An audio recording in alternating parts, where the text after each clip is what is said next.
Il y a 2 semaines, les joueuses de la WNBA portaient des t-shirts sur lesquels on pouvait lire « Payez-nous ce que vous nous devez ».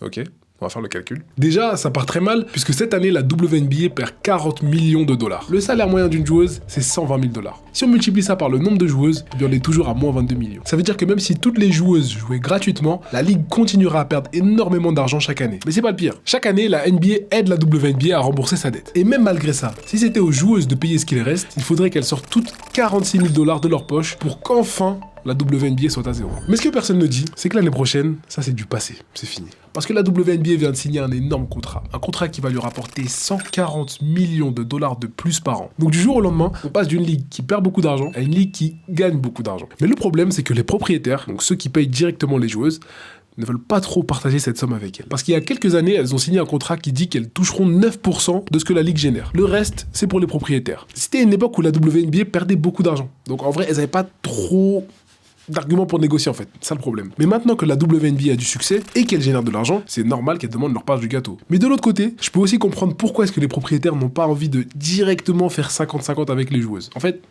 les deux côtés ont des avis qui divergent et qui font que peut-être il y en a un qui aime.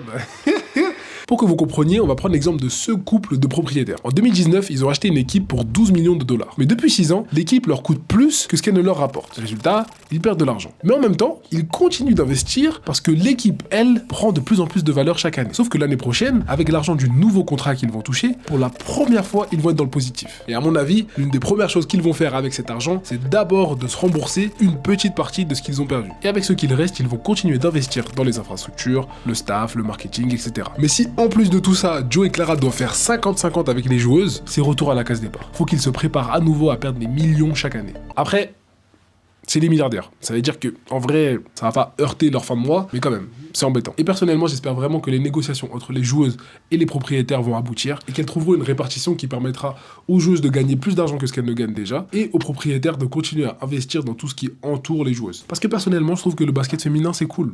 En vrai. Kathleen est boostée. Voilà, je dis si jamais vous le savez pas, Kathleen est boostée.